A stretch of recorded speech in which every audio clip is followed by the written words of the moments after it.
This is the Army's cutting-edge joint-like tactical vehicle, but we are not here to talk about that. We're here to talk about this, the high-mobility, multi-purpose wheeled vehicle known to the rest of the world as the Humvee.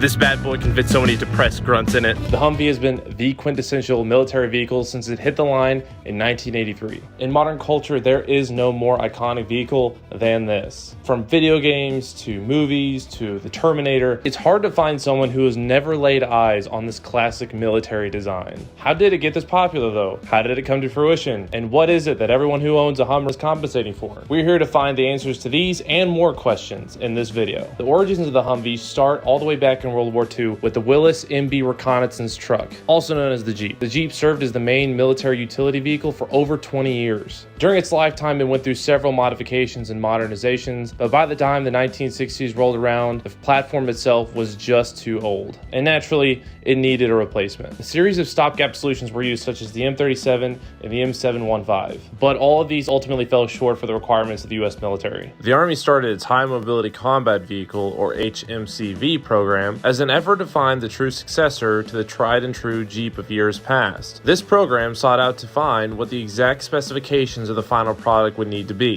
In 1979, the specifications were set. It needed to be the jack of all trades, able to replace all current tactical vehicles in the 1/4 to 1 1/4 ton range. It called for excellent on and off-road performance, a large carrying capacity while being able to provide protection against indirect fire. It also needed to be able to climb a 60% incline and move at a 40% slope, while also being able to move through 2.5 feet of water. The final result of this program was the AM General M998 in 1983. The Humvee first saw action in the U.S. invasion of Panama during Operation Just Cause. During the short conflict in 1989, the Humvee proved to be the most agile and reliable way of getting around the battlefield. The Humvee's big break, however, came during the first Gulf War. It was the Humvee's first large-scale deployment. Couple that with the 24-hour news media coverage of the conflict, and every single TV screen in America was plastered with images of the iconic Humvee. While the American people were watching the Humvee, the troops in theater were relying on them. Like in Panama,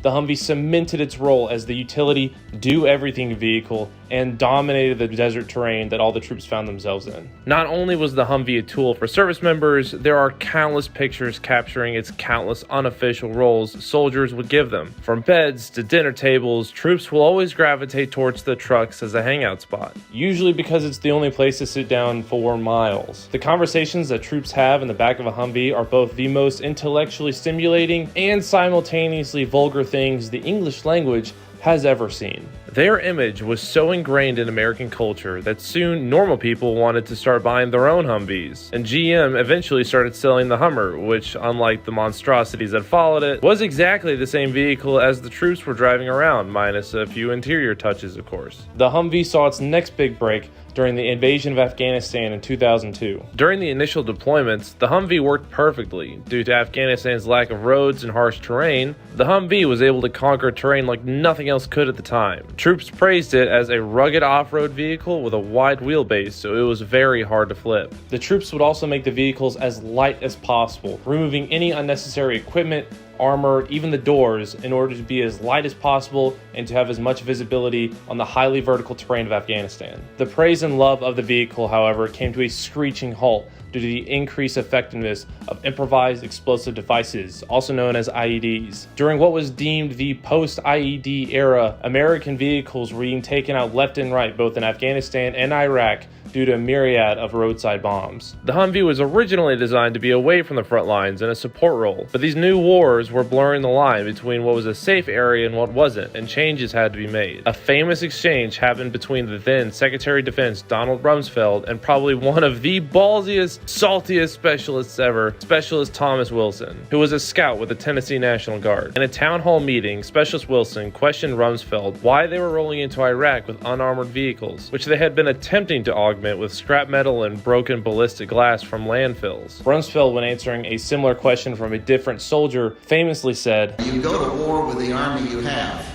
not the army you might want or wish to have at a later time." This moment perfectly captured the troops' distrust and skepticism of their equipment. They felt that the DoD was rushing to failure, forcing soldiers into deadly scenarios without the protection they desperately needed, instead of waiting for supply lines to properly fit their vehicles. These kind of complaints were common at the time, but unfortunately Army production simply couldn't keep up with logistical load to properly fit all the vehicles being sent into combat. Even 2 years later in 2006, a total of 67 troops were killed by IEDs in 4 months alone. To combat the effectiveness of the IEDs, the US military responded with rapid armoring initiatives that sought to add vital protection to the Humvees. This included additional plating on the front and sides, ballistic glass capable of stopping AK rounds, and heavily protected machine gun turrets providing 360-degree protection of anyone manning the gun. All these upgrades, however, did not come without a cost. The Humvee that was once noted for being nimble and easy to maneuver was now heavy and slow and much harder to move. The additional turret armor was especially bad, as it threw off the center of gravity of the vehicle, making it more prone to rollovers. And rollovers could prove fatal to whoever was up in the turret at the time. Not only in practicality costs, but an up-armored Humvee costs almost 3 times a standard Humvee did. These problems combined would eventually lead to the high use of MRAPs during the conflict. While the up-armored Humvee was not the perfect solution, at the time it was an important step in protecting service members and saved a countless number of lives. Armor, however, was not the only upgrade that the Humvee would see. CROW's system began being utilized by the US military as early as 2005. Short for Common Remote Weapon System, it was a remote-controlled turret system operated by a troop that was inside the vehicle. It included thermal sights, laser range finders, and fully integrated ballistic correction. Probably one of the most popular aspects of the CROW system is that to use it, you got to sit down. It took the turret gunners out of the hatch and safely put them back inside the vehicle, where they would have even better situational awareness than before. Troops loved the ability to scan a full 360 degrees with enhanced visuals and thermal sights. While MRAP fielding did replace the fleets of some vehicles, the vast majority of the wheeled fleet from the beginning of the conflict and even up to today is comprised of the Humvee. Of course, you can never talk about the Humvee without mentioning the incredibly high amount of mission sets and capabilities that would blow the minds of the people who even first invented it. As a platform, it has shown fantastic flexibility in its capabilities. Oh, the word you're looking for is modularity.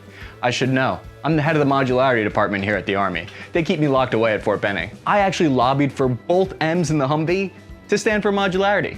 I never met a mod or an attachment that I didn't like. Yes, the Humvee is certainly modular. It has proven itself to be quite the Swiss Army knife of military vehicles. I've prepared a short list of just a few of the jobs that the Humvee's taken on, just to try to keep up.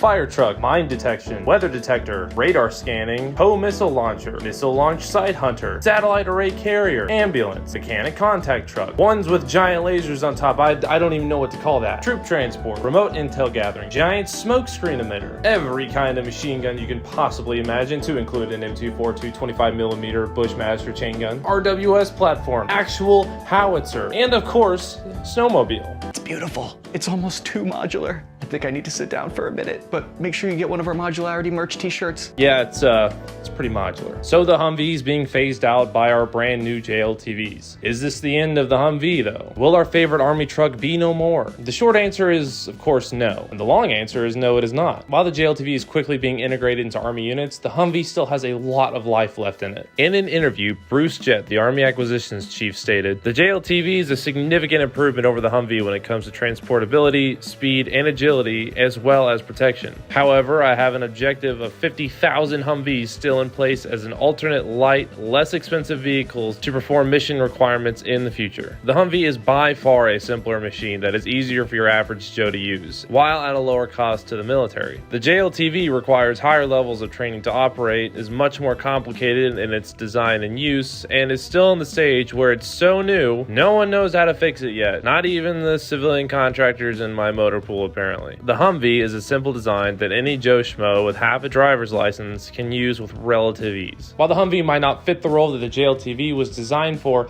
it still has vast use in support elements, or really any kind of unit with a less intensive mission set, such as sustainment operations or any kind of garrison environment scenario, which, if we're being honest with ourselves, is where most of us will be for a hot minute. What are your guys' experience with the Humvees? Are you sad it's going away? Are you happy that it's being replaced? Let us know in the comment section below. And thanks for watching.